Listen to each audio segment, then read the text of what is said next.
सहना भवतु सहनौ भुनक्तु सह वीर्यङ्करवावहै तेजस्विनावधीतमस्तु मा विद्विषावहै। ॐ शान्ति शान्ति।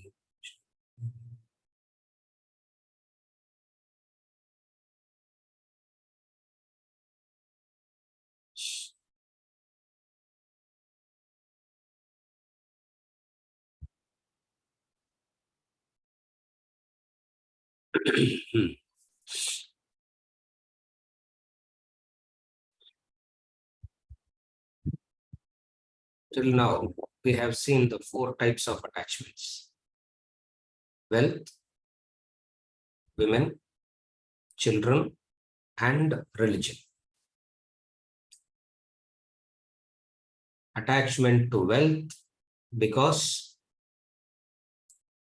wealth gives a hope of happiness. Wealth brings a sense of security. Therefore, there is an attachment to wealth. Also, all transactions are possible because of wealth. Therefore, there is an attachment to wealth. All comforts in life can be bought through wealth. Therefore, there is an attachment to wealth. Then we saw what wealth can give and what wealth cannot give. So this knowledge helps you to get rid of the excessive value that you have for wealth. Again, attachment is an exaggerated value. Attachment is a black market value that you give for anything. Anything you give a black market value, you will be obsessed with it. You will be attached to it. So, knowledge is to clip that exaggerated value. Knowledge only clips an exaggerated value and says, continue your transaction with wealth, continue your relationship with all these things, but do not associate with the exaggerated value. Do not associate with the exaggerated value that you have given. So, what is exaggerated value? What wealth can give and what wealth cannot give. Therefore, you understand wealth is a tool that is essential for transactional purposes. It's an essential tool that is required for transactional purposes, but doesn't have any. If you are looking for peace, happiness, security, and all that through wealth, it doesn't give. But it is a necessary tool for transactional purposes. Therefore, you understand wealth. Then comes women. There also we saw women is not women as in the category of the women per se. What it implies is any obsession to enjoyment. Women implies an obsession to enjoyment. Why this obsession to enjoyment is because there is misery. Wherever you feel miserable, wherever there is pain and misery, you want to get out of that misery. You want to get out of that pain. And the way to get out of the misery and the pain is through some enjoyment, through some indulgence, So indulgence becomes a solution to get out of the pain and misery. That is called women. We say misery is because of pain and misery is because of selfishness, self-centeredness. It has got nothing to do with the external. So that is in relation to women. Then came the third thing, children. Then came the third entity. The third entity is children. And why the attachment to children? Because it is children that make you to believe that you are wise. Without them, nobody will think that you are wise. Nobody will accept your wisdom. Except your children, nobody accepts your wisdom. Okay. You start giving discourses to anybody else, nobody will listen to you, isn't it? You start giving discourses to your children, they have no choice but to listen to They have no choice but to listen to you. So children make you believe you are wise. Grandchildren makes you believe you are wiser, isn't it?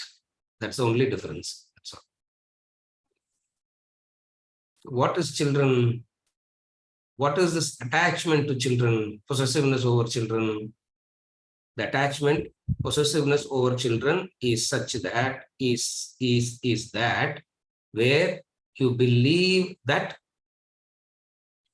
they are yours.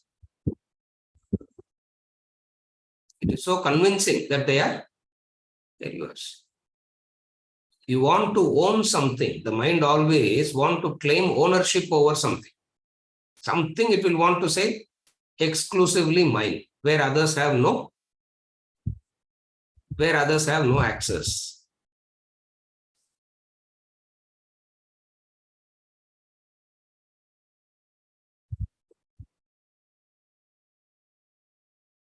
Again, I repeat, attachment to children is extremely great because the ownership is so high.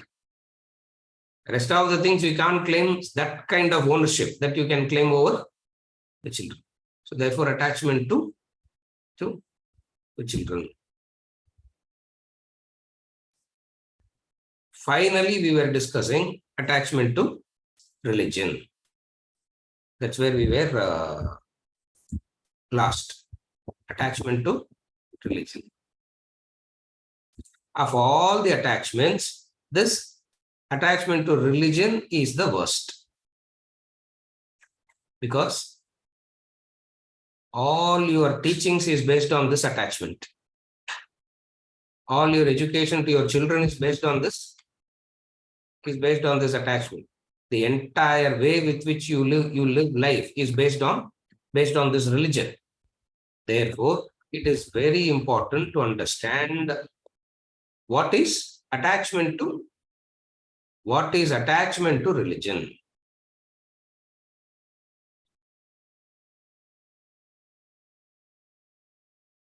Religion consists of three factors. Understand it. Religion always consists of three factors. The three factors to religion is, one is rituals, second is dharma, the rules that tells you what to do, what not to do. The third is swadhyaya, self-study. Three aspects to religion. Again, I repeat, religion has three principles. The first one is ritual. The second one is dharma, the law. The third one is swadhyaya, self-study. In attachment to religion, what happens?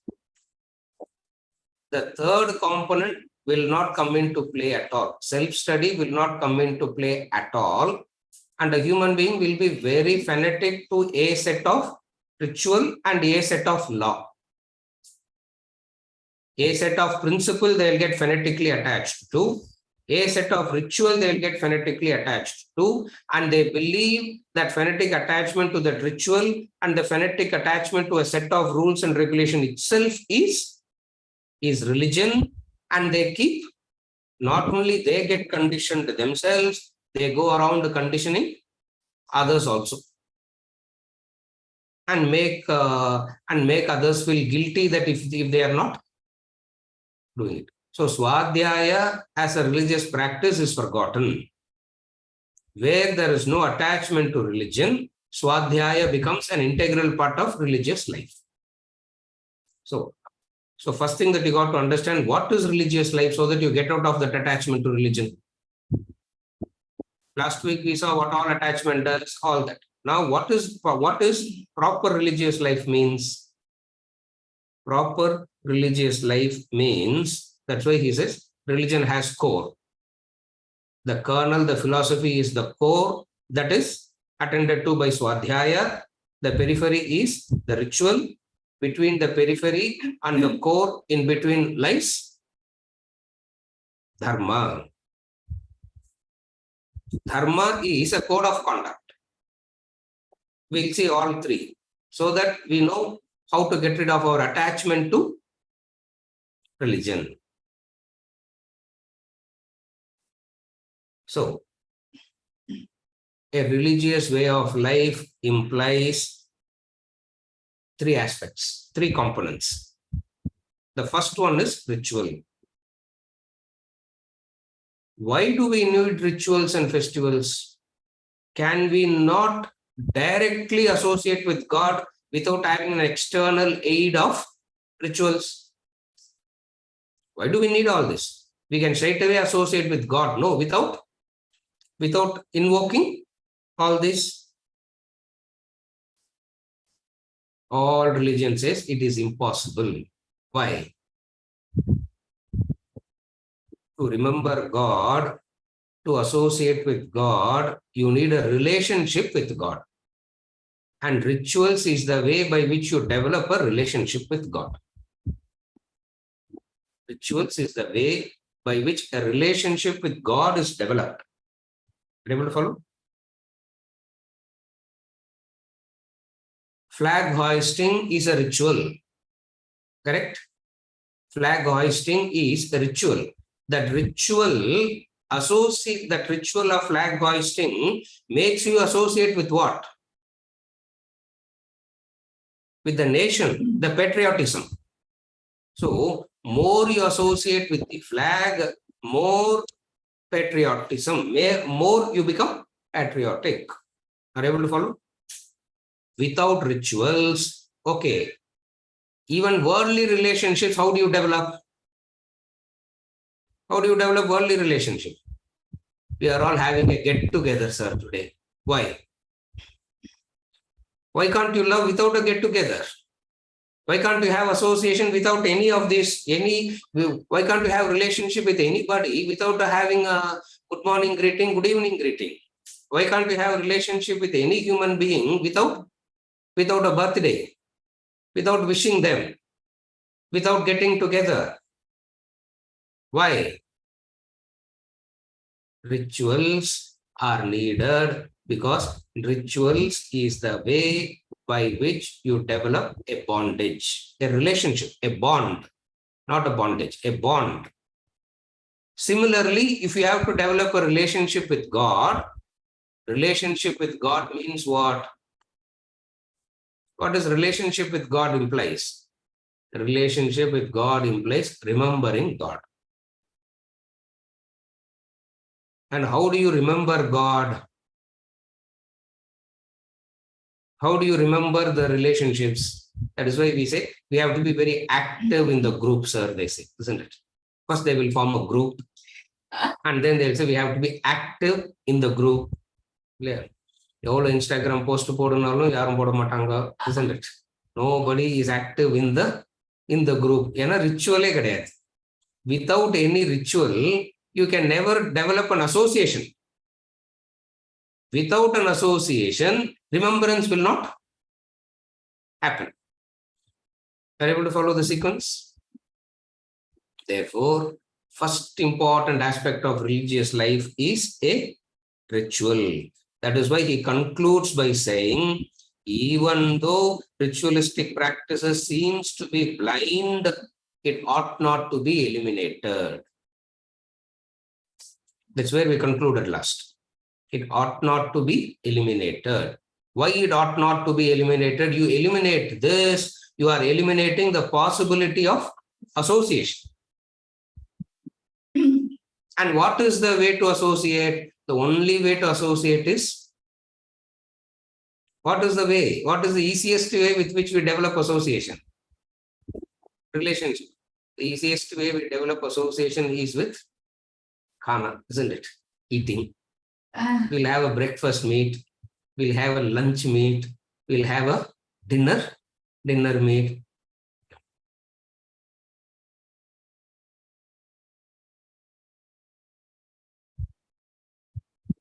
What is eating, serving food got to do with all this? And yet we do it. Why? Because we need a method to develop a relationship. You follow? Rituals are the method by which a relationship with God is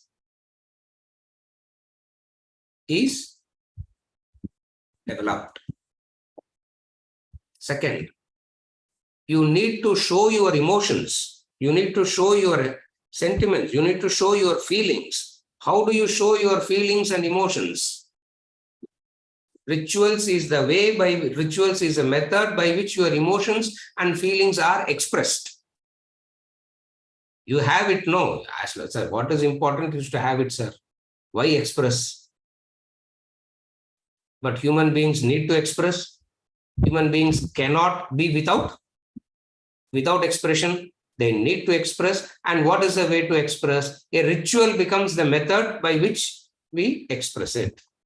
Like at the end of each and every yajna, we have a ritual called Guru Prasad, Guru Dakshina. What is that? To develop a why do we need to have any ritual? In doing so, we understand the significance and the importance of a ritual. Are you okay till now? Why do we have to develop a relationship with God, sir? Why can't we be happy with our existing relationships? Unnecessary relationship. Why do we have to start with another entity called God?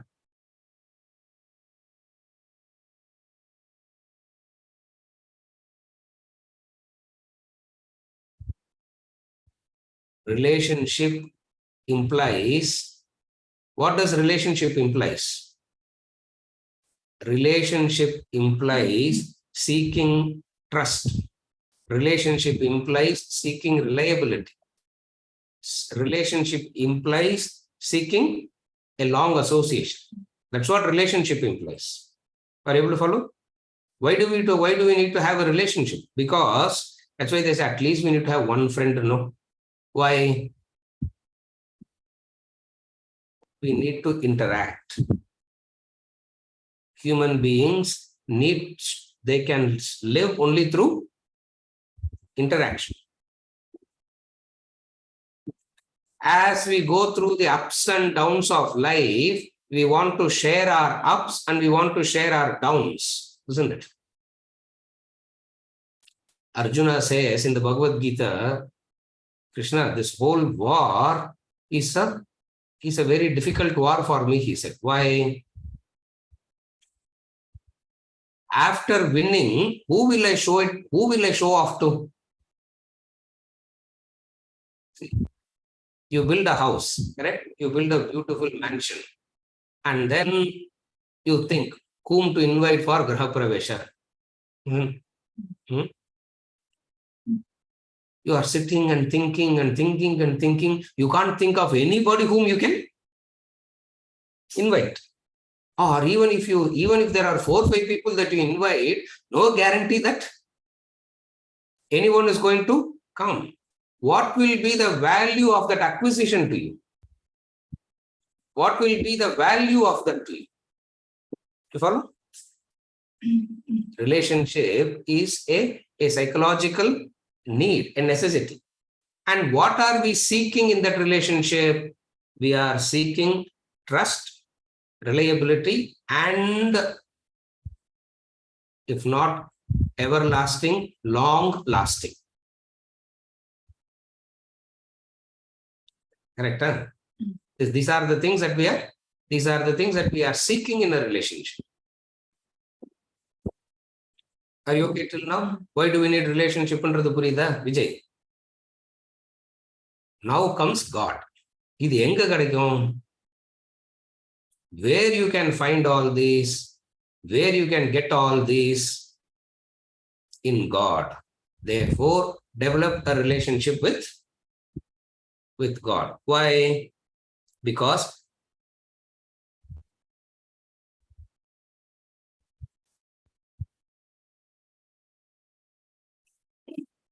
you need to share, and that person that you share must be of trustworthy, reliable, long-lasting, And nobody from the world will fit in this bill. Why nobody from the world will fit in this bill? World is agamapayanaha anityaha. It is unpredictable. It is unreliable. It is uncontrollable. It is unsustainable. This is the nature of the world. And yet we need a relationship. Therefore, they said, develop a relationship with God. And the way to develop the relationship with God is through a set of prescribed rituals. A set of prescribed rituals.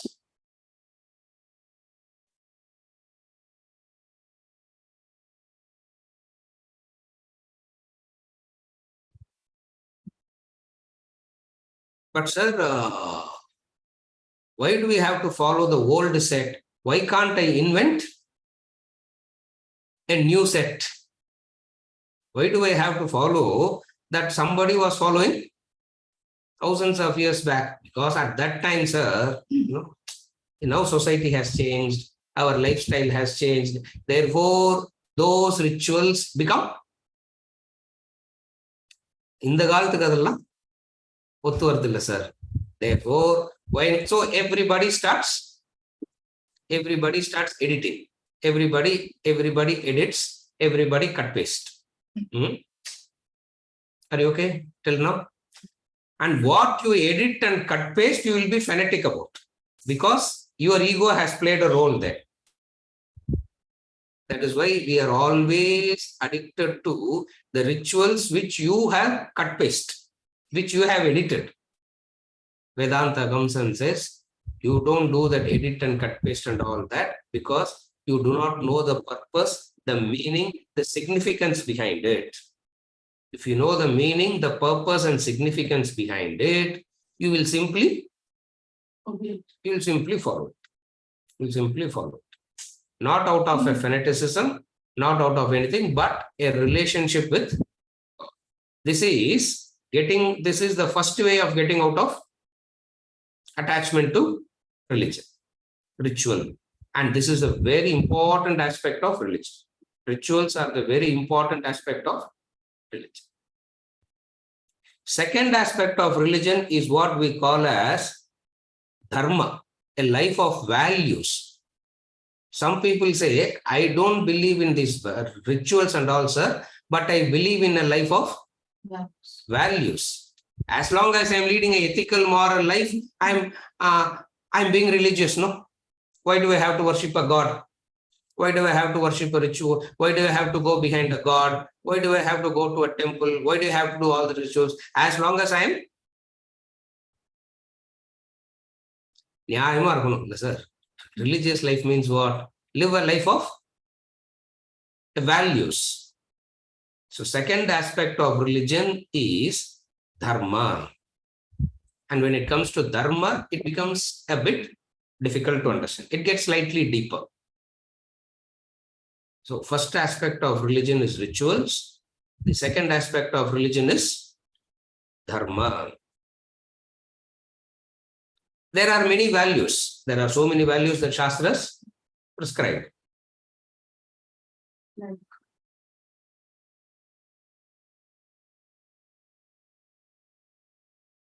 ahimsa, satyam, asteyam, shaucham, tripti. There are so many values that the Shastras prescribe that you have to follow. What is attachment here? Actually speaking, nobody comes to this level. Everybody stuck at the previous level of rituals itself. Very few will come to the level of dharma. Very few will come to the level of dharma. And dharma simply means a law. Dharma means a obedience to the law. Dharma means law. Obedience to the law. And religion is that which tells you what those laws are and what you have to follow. Law simply means what you should do, what you should not do. Again, I repeat, law simply means what you should do, what you should not do. And wherever there is a law, we always ask, law no nirunda, we always ask for exemption. Clear? There are special categories, or special exempted category. And how do I get exemption from the law? Misunderstanding here is God has the power to grant exemption. So what does people do? They live life the way they want, and they believe God will grant them exemption. This is where this wrong notion makes a person do all kinds of wrong acts, but still believe that God will save and protect. And the rule we have seen is what?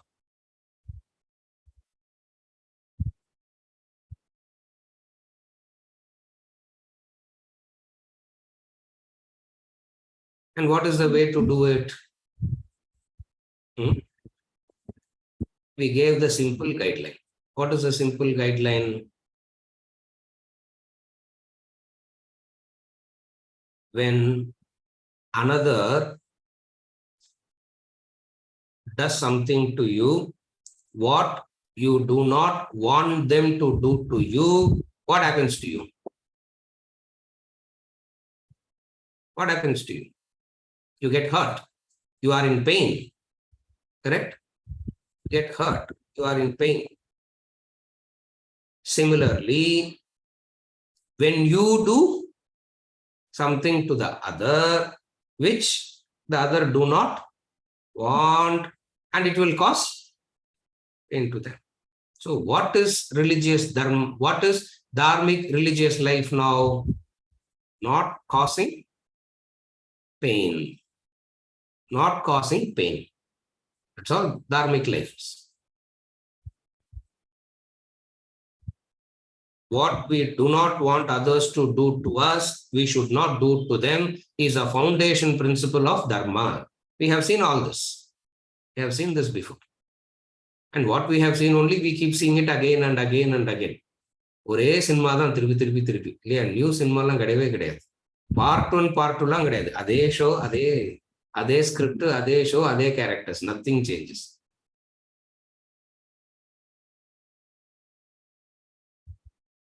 What is dharma? Dharma is a way of, dharma is the law that governs life. Religion is that which talks to you about life. That's why Vedanta we call as the laws of life. We say Vedanta talks about the law of life and living. What are the law? What are the laws in plural? What is the law and what are the laws that Vedanta talks about? In one word, it's called dharma. That's why another word for Vedanta, we call it as Sanatana Dharma. It's a law.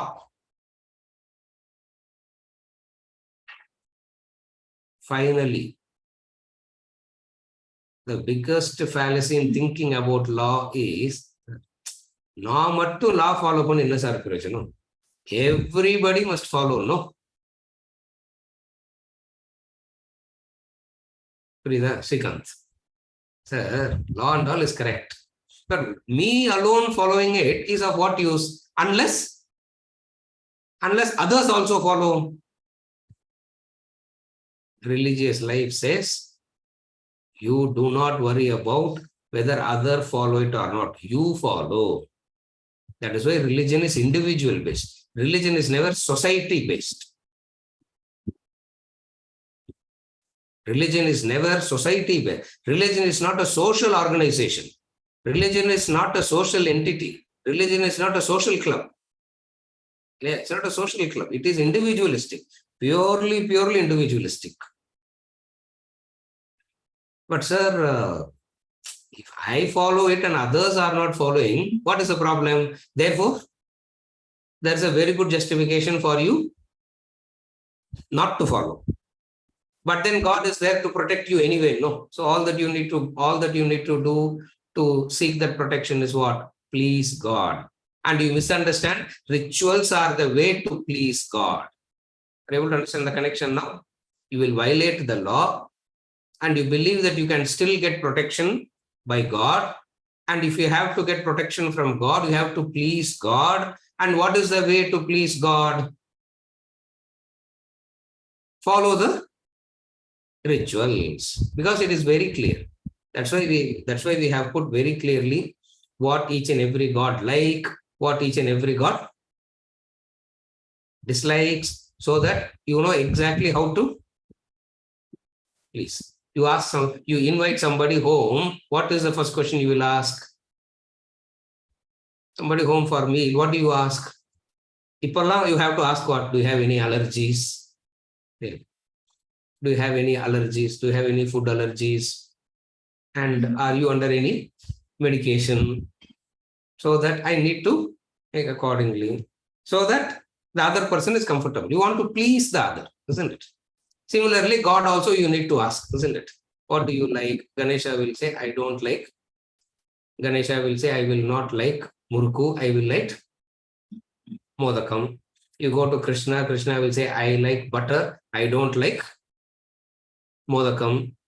And then you go to some other God, that God will say, I like something else, not something else. So rituals are misunderstood as the way to please God whenever you violate the law, seeking pardon, forgiveness, protection.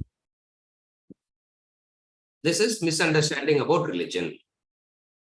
So, yeah. The third thing about religion we saw is swadhyaya. The most important part of religious life is swadhyaya, because values and rituals and everything makes your life better and smooth, but never guarantees liberation. They will make your life manageable.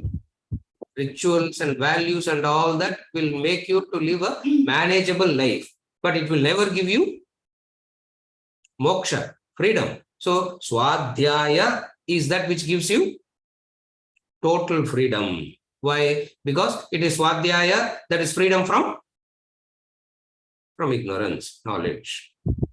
Yes. No, I mean, we didn't discuss what is attachment to dharma. Because most of the people don't even come to this level. And what is attachment to dharma? What is attachment to dharma is everybody will develop their own set of rules and regulations to follow in life. From where they develop those rules and regulations, God only knows, but they develop. And they will be extremely fanatic to it and ensure that everybody must to follow that. You follow? Everybody must follow that. You chose to follow because it suited you. It's good for a revolution. You chose to follow. Imposing it on the other is attachment. That's why people come and say, sir, I can't tolerate. When somebody does anything wrong, I cannot tolerate, sir. I become very impatient when I see somebody doing something wrong. Are you able to follow? Who are you to do that?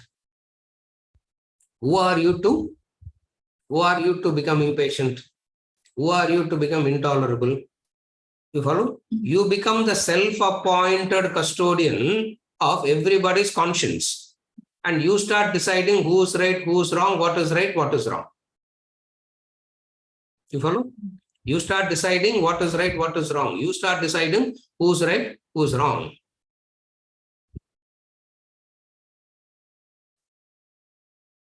Hate the sin, not the sinner. Hate the sin, not the sinner. Invariably, we will be comfortable with the sin and have extreme hatred to the sinner. You follow what I'm saying? On what basis you do? On what basis we categorize people like this and call them develop this kind of a hatred, because we believe that your standards of right and wrong, your standards of morals becomes the judgmental factor to judge others. And the blessed words, Ramatirtha says, blessed words of the master is, judge not others, for you will be judged by the same standards with which you are judging the other. But human mind always has this double standards, isn't it? One standard for me and different standard for the rest. You follow? This is attachment to values. You start judging. That is why the so-called religious people are the most intolerable. The so-called religious people are the one who are so obnoxious that nobody in their house also wants to associate with them. Why? Because they constantly keep judging. They constantly keep judging, isn't it?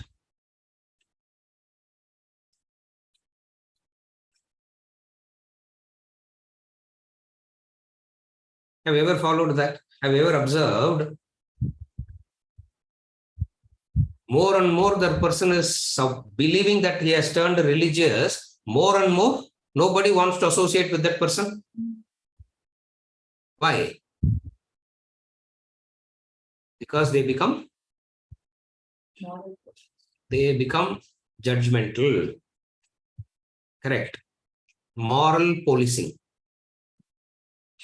Nowadays they use that word, no? Moral policing. Oh my God, Twitter is full of moral policing. Instagram is full of moral policing. Facebook forwards and all is full of moral policing. Who's right, who's wrong, who's to judge all that?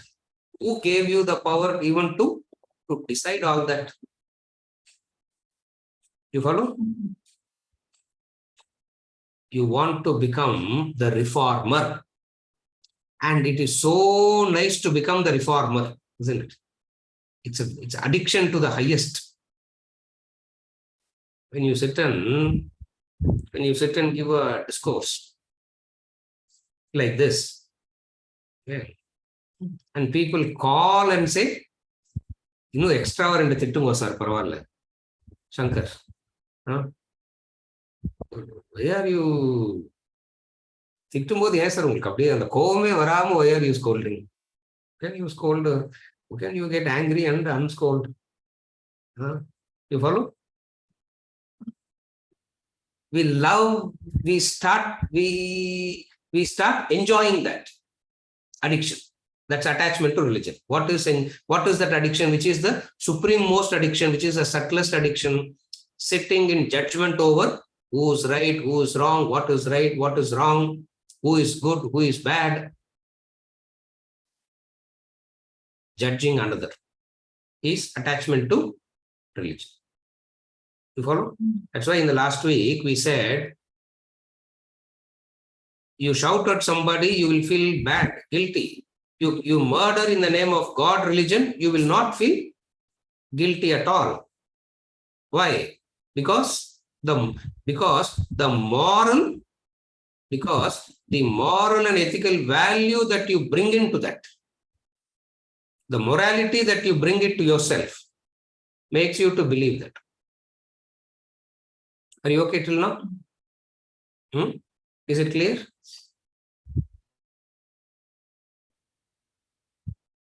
Judgment.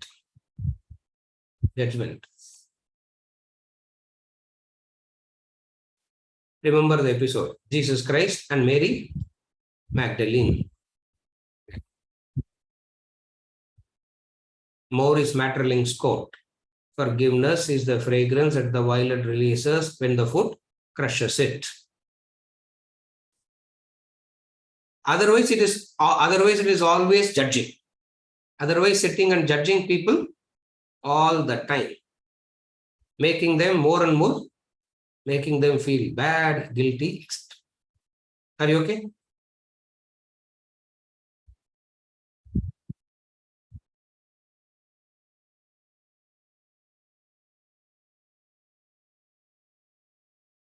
Mary Magdalene, it comes in the Bible, Jesus Christ's life. Mary Magdalene was caught in the act of adultery red-handed. And the law commandment says, thou shalt not commit adultery. And if you commit adultery, the punishment is stoning to death. If you commit adultery, the punishment is stoning to death. And this lady is caught red-handed in the act of committing adultery. And she was brought before Jesus Christ. And Jesus Christ, it's the evening time. Evening time, Jesus Christ is sitting by the river, dried up river. Maybe summer time, maybe Palar Madhur river polar summer time, dried up. In the dried up river, what will you do? What will you do in the dried up river? Okay, in the river flowing with water, what will you do? You will swim. In the dried up river, what will you do? You will play with the sand. Children play with the sand, no? Have you ever played in the river sand? It's nice, isn't it? So, Jesus Christ was playing with the river sand. That's how the story starts. He was playing with the river sand. At that time, this lady and the whole lot of group was brought in. So, they said, this lady is caught red-handed in the act of adultery. What are you saying now? The question to Jesus Christ. What is the question? She is caught in the act of adultery. Moses said, stoning to death. What are you saying? Jesus Christ is caught up. He's caught now, isn't it? How is he caught? If he says Moses is correct, then his lecture on love, forgiveness, affection and all has no meaning. If he says, forgive her, that is enough reason to punish Jesus Christ because he is going against the law. Are you able to understand the scenario? Nobody is worried about adultery. Nobody is worried about Mary Magdalene. All are concerned about fixing Jesus Christ now. Are you able to follow? Always the whole society will turn again fixing the master. It's the truth. It's always the truth. They will want to fix the master. Why? Because how can another human being be so great? We can't accept it. So the question is, what do you say now? And this man came up with a beautiful solution. He came up with a beautiful solution. The solution is, he amongst you who has not committed any sin, cast the first stone. He amongst you who has not committed any sin, cast the first stone. Correct. She has committed a sin. But who has the right to punish her? One sinner cannot punish another sinner. In the man-made law, one sinner will sit and punish another sinner. The divine law, the law of karma, functions very differently. So he says very beautifully, he who has not committed any sin, cast the first stone. And he started playing with the sand again. That's how it's a beautiful scene. Huh? I don't know how many, I would have read that portion 10,000 times by now. Again, he started playing with the sand. Again, he starts playing with the sand. Because what can you talk to this group? It's better to play with the sand than talking to this group. He started playing with the. After a few minutes, he looked up. Everybody has left. Bitten by their own conscience, one by one left, because everybody has committed sin. And he looked up, only that lady Mary Magdalene is standing, everyone has left. He looked at her and asked, why are you standing? You also go, no, why are you standing? You also go. She said, I can't go. I'm not able to move. for I have never seen a person like you. What is the way out for me? She asks. The first lady and the only lady to call Jesus Christ Lord when he was alive is this lady Mary Magdalene. She is only, because she was the only lady crying when that man was put on cross, whereas everybody ran away, fearing. All disciples ran away. This is the only lady stood there crying. Why? Because of this. What is the way out for me? She asked. Again, he didn't start a lecture on adultery and all that. Don't you think it's wrong? You should not have done that. You will go to Naraka for that. So do some prayaschitta. I will give you some prayaschitta. None of the language that we all know and speak, because we know the language of hatred.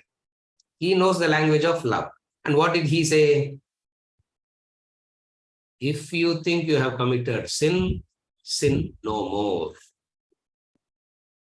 If you think you have committed a sin, sin no more. Taking the vow that you will not sin anymore is the salvation. Not to worry about what I have done already. Are you able to follow? And she couldn't move. Rest of the life, she stayed. And the story goes, she is the only person that saw the resurrection. When Jesus Christ came back to life, who saw Jesus Christ back to life? Mary Magdalene saw. Because God will reveal only to such people, no. God will not reveal to the rest. Only to that person God reveals. Are you okay? A non-judgmental life is the life of a religious person.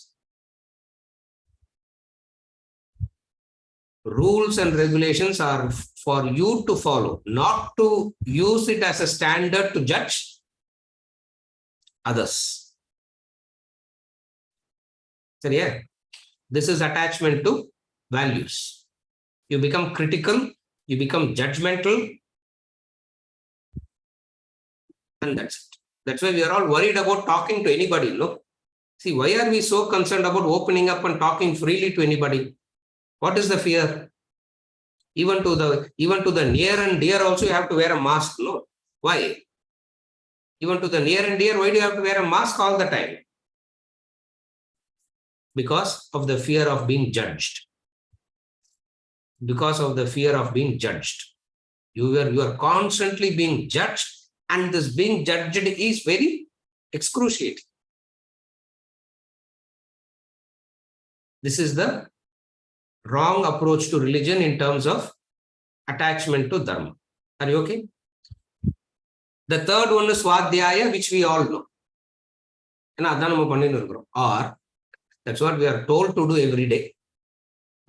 Whether we are doing it or not, God only knows. We are told to do every day. What is it? Swadhyaya. What is Swadhyaya?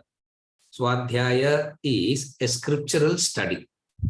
The most integral part of religious life is Swadhyaya, self-study. Swadhyaya means self-study, means scriptural study.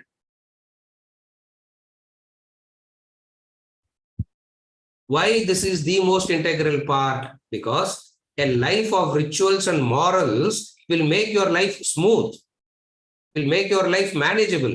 What others gets affected, you will not get that affected. What disturbs others, you will not be affected. You will not be that disturbed. Look, so comparatively, you will be leading a better life. But that doesn't give you liberation. Liberation comes only through Swadhyaya, self-study. Why? Because ignorance is the fundamental problem and knowledge is the solution. Ignorance being the fundamental problem, knowledge is the solution. Out of ignorance, attachment happens, and knowledge is the solution to get out of this attachment. Therefore, the fourth important aspect of humans' attachment, mind's attachment, is religion. And what is wrong religion? We saw last week in detail. What is the right religious life? Rituals, dharma, swadhyaya.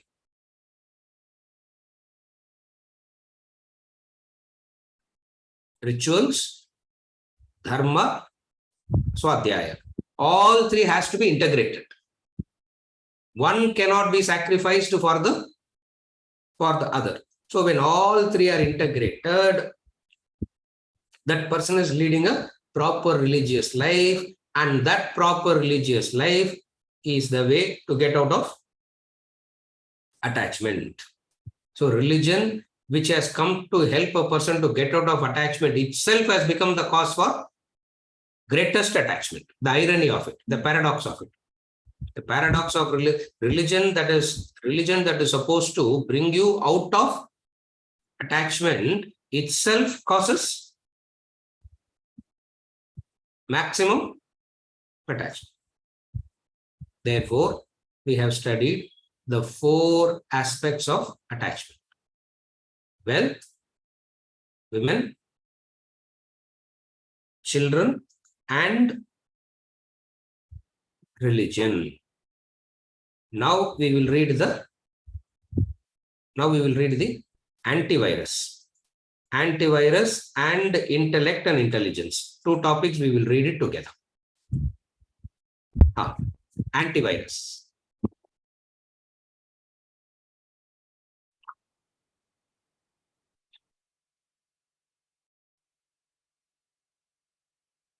The antivirus. Thus, barring a few rare exceptions, the entire humanity is inflicted with the deadly virus of attachment and possessiveness. The virus has practically destroyed human equation with wealth, woman, children, religion, and the rest of the world. It has rendered life miserable with its attendant trial and tribulation, stress and strain. The antivirus for this all-consuming malady is a strong intellect. It is the mind that causes all the havoc. Your mind gets attracted and attached to virtually anything it alights on. So you would need a powerful intellect to control, govern, and not let the mind slip into such attachment. But for centuries, the intellect has remained unattended, undeveloped, consequently rendered too weak to be able to prevent the mind from cultivating attachments. And the prevalent educational system in schools and universities has had no program to build, develop, strengthen the human intellect. Instead, the educational institutions have been focusing their attention on providing knowledge of various subjects. The knowledge thus acquired would provide one with intelligence, but it will not build one's intellect. Intellect is distinct and different from intelligence.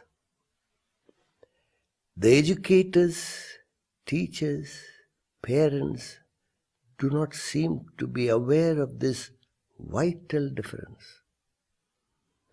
All their interest is focused upon selecting what they believe as the best school or university for their kids' education. So the entire educational system is directed to merely gaining past knowledge.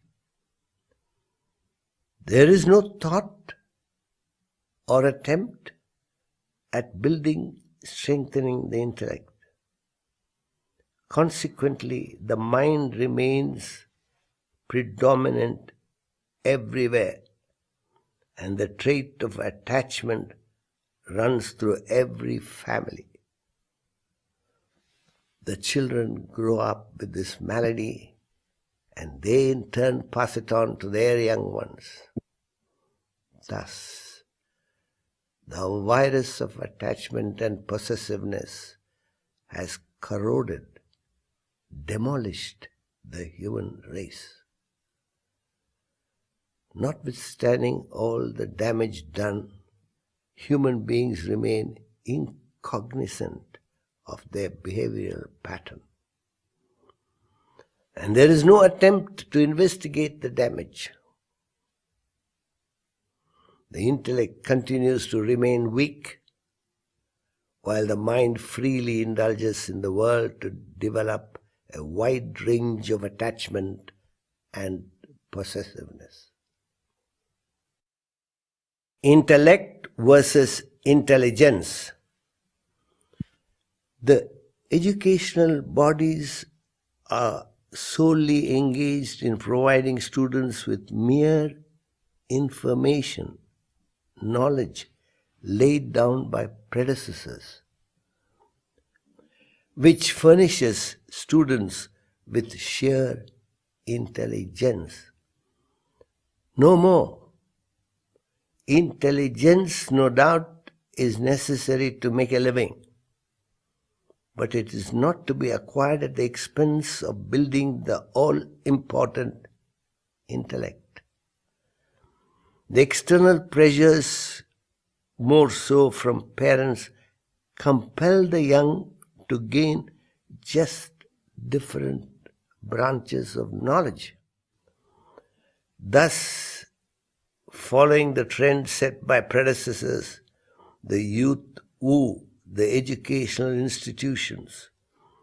One joins the medical school to pursue the knowledge of medicine, another the engineering school to acquire the knowledge of engineering, a third attains the knowledge of law, etc.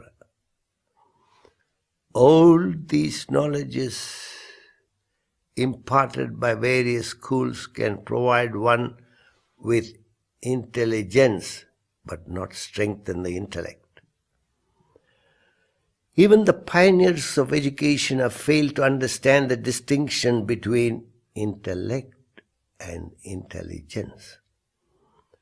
As a result, humans blunder in acquiring intelligence without even attempting to build the intellect.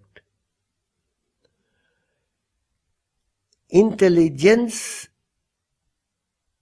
is a mere storage of information, knowledge acquired from external sources and educational institutions, from teachers and textbooks. While the intellect is developed by individual effort through exercising one's faculty of questioning, thinking, reasoning, it has to be done alongside the general practice of acquiring knowledge. Educated people ought to understand the important role of the intellect. You need the intellect even to use the intelligence acquired. Countless doctors have graduated from medical schools, but the rare one has discovered a life-saving drug or found the technique of transplanting an organ. So too, numerous engineers have emerged from engineering schools, but the rare one has created a wonder like the Panama Canal or the Euro Channel Tunnel. Such outstanding achievements are possible only by a powerful intellect. Hence, it is all the more important for humans to build a strong intellect. The intellect alone can help you sort out your life's problems and find peace and happiness, material and spiritual progress.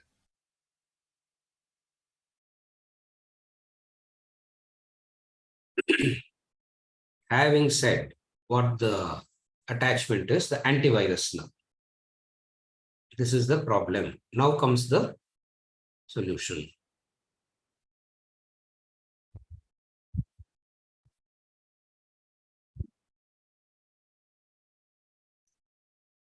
It boils down to this one word, dhi, buddhi.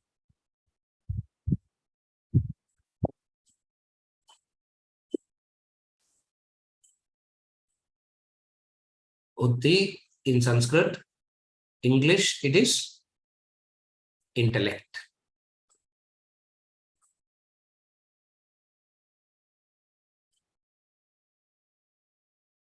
Buddhi comes from the root word dhi, as in the Gayatri mantra, dhiyo yo na prachodayat, dhiyo yo na prachodayat. And they say the most powerful mantra of all the Vedic mantras is Gayatri. And what Gayatri says? It's the reminder that you have to strengthen your intellect. Dhiyo yo na prachodayat, dhiyo yo na prachodayat.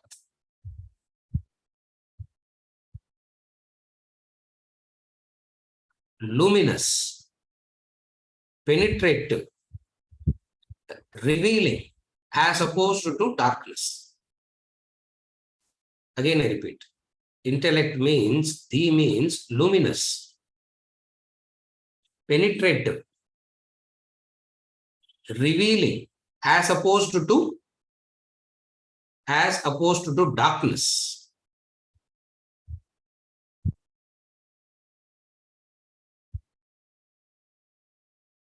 You look at the seed, you understand the tree. This is penetrative capacity intellect. Look at your today, you understand your tomorrow. Look at your present, you understand your future. What is intellect? The capacity to see the invisible in the visible. The capacity to see the invisible in the visible is intellect.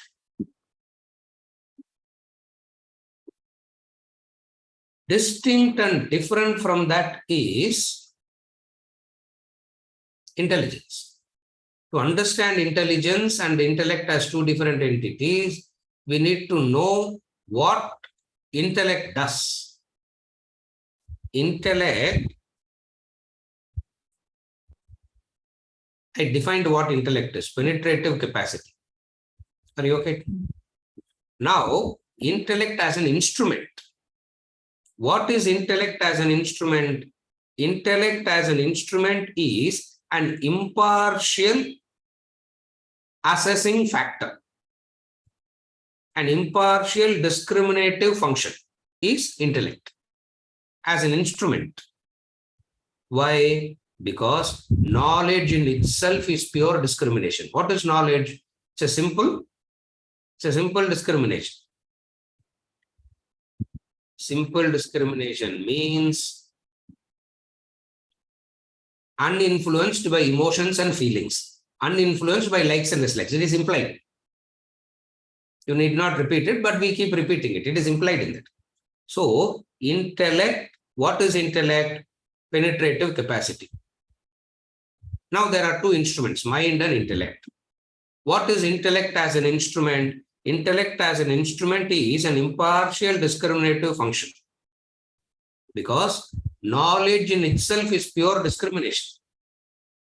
without influenced, getting carried away by emotions and feelings. Why? Because we have studied in chapter 2, Siddha Prajna portion. The senses combined with the mind can hijack the senses combined with the mind carries the intellect away. And when that intellect is carried away, the personality is totally destroyed. We have seen that already in chapter 2, in the Siddha Prajna.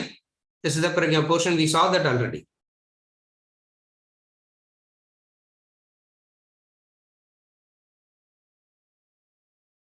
What is the purpose of that instrument? We saw what intellect is. Intellect as an instrument. Now, what is the purpose of the intellect? Intellect has twin purposes, two purposes. Two jobs intellect must do. To seek and gain knowledge. To seek and gain knowledge is one purpose. Second purpose is monitor the senses and mind, govern the senses and the mind. These are the two purposes of intellect.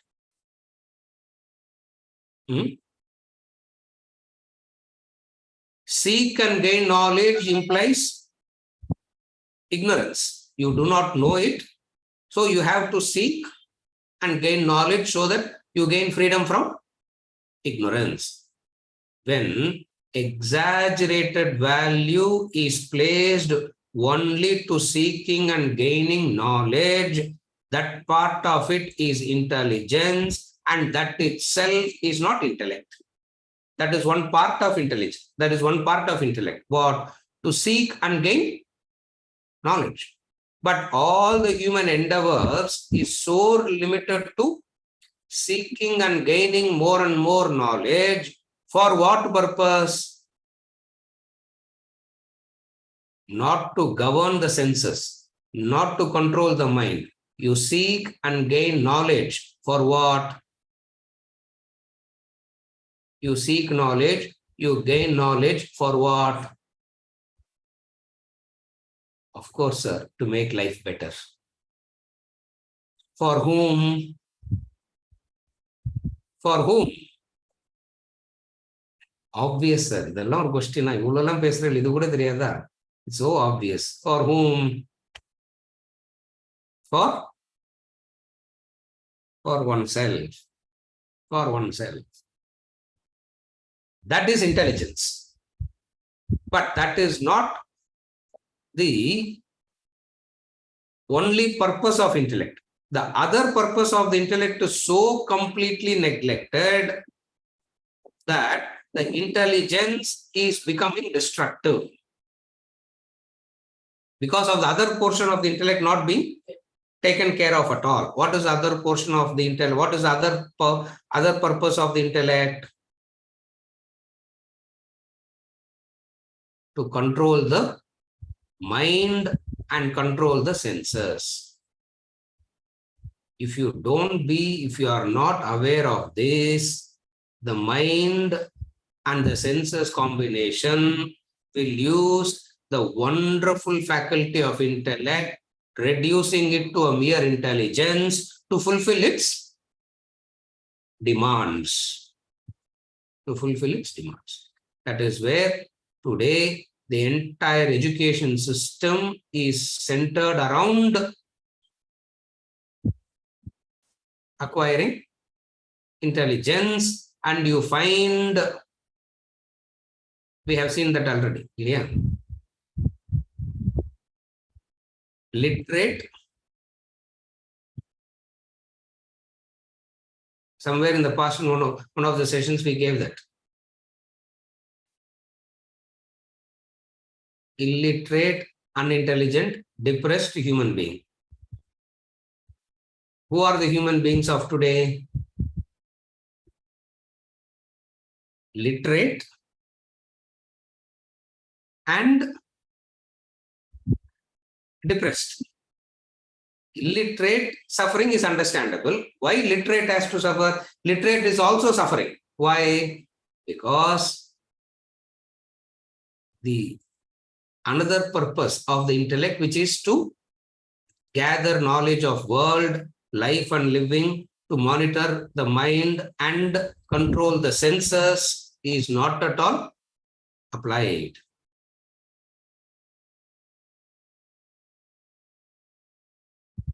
Only worldly knowledge. We have seen that. Who is an intelligent person now?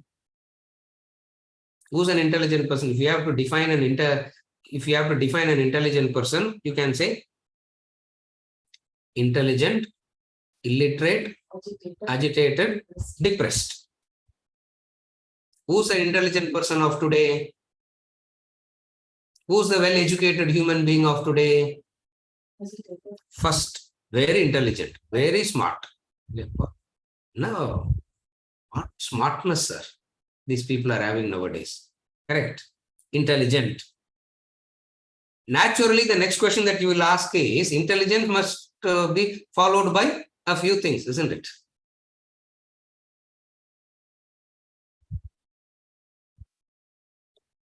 2 days back, this community living in an apartment is fun. Community living in an apartment is fun because nobody follows anything. Everybody will do what they want to do only, isn't it?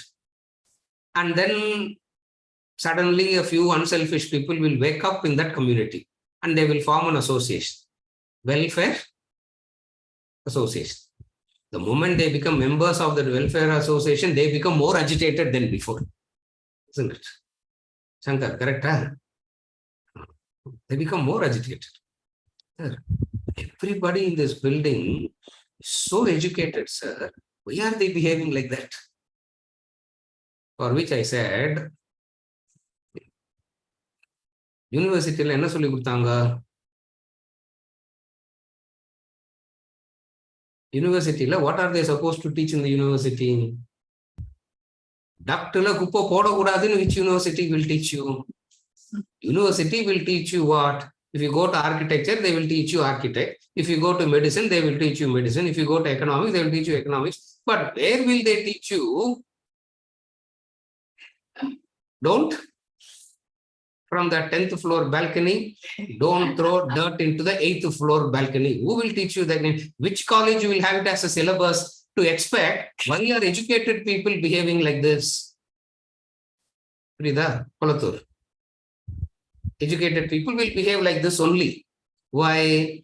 Because they are intelligent, illiterate. One is unintelligent, illiterate.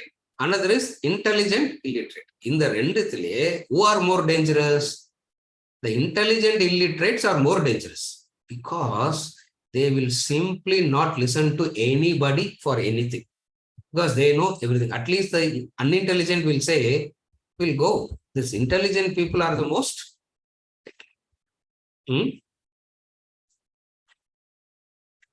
What is the nature of intelligence?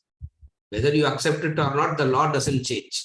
You may agree, you may not agree. You may accept, you may not accept. The law doesn't change.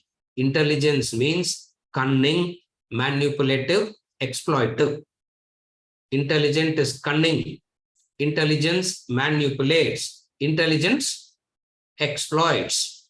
You can use it creativity. You can use it as technology. You can use it as advancement and all that. You can cover it up by good words. But at the end of the day, intelligence is cunning. Intelligence is manipulative. Intelligence exploits. That doesn't mean we can't get away with intelligence because it becomes an essential tool. What Vedanta comes and says is, let that intelligence be guided by intellect. Let that intelligence not operate by itself. Let that intelligence also be guided by intellect. And to strengthen that intellect, you need knowledge. And to strengthen that intellect, you need knowledge. And that knowledge comes from Shastras, what we call as Vedanta. This knowledge comes from Vedanta. Therefore, only worldly knowledge is intelligence, and intelligence is not intellect, because intelligence simply makes you an intelligent, illiterate, agitated, depressed being. Distinct and different from intelligence is intellect. Intelligence is supposed to make life comfortable. It hopes to make life comfortable. Remember that. Again, I repeat, intelligence hopes, intelligence dreams, intelligence hallucinates to make life happy and better. But the reality is what? It makes life miserable. The intention is noble. What is the noble intention of intelligence? To make life comfortable, to make life better. But intentions alone doesn't mean anything.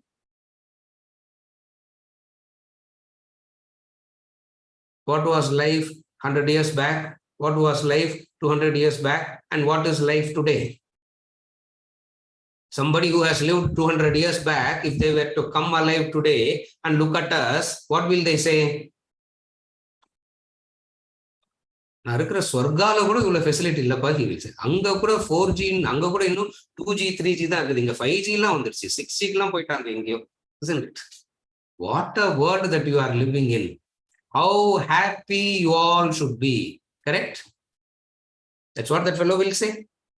The fellow who lived 200 years back, if they were to come alive, will say what? Even the king has to spend a message by what? Pigeon only. Even the king could spend message only by pigeon. Today,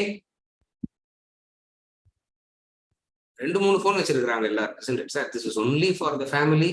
This is for this, and 1/3 phone for whom? அது யாருக்குன்னு சொல்ல முடியாது sir, ஒரே ஒரு ஆளுக்கு தான் அது. Isn't it? The third phone is exclusive for one person, and who that person cannot be revealed to anybody. Yeah, are you able to follow? Intelligence has hopes of making life better. Intelligence dreams about making life better.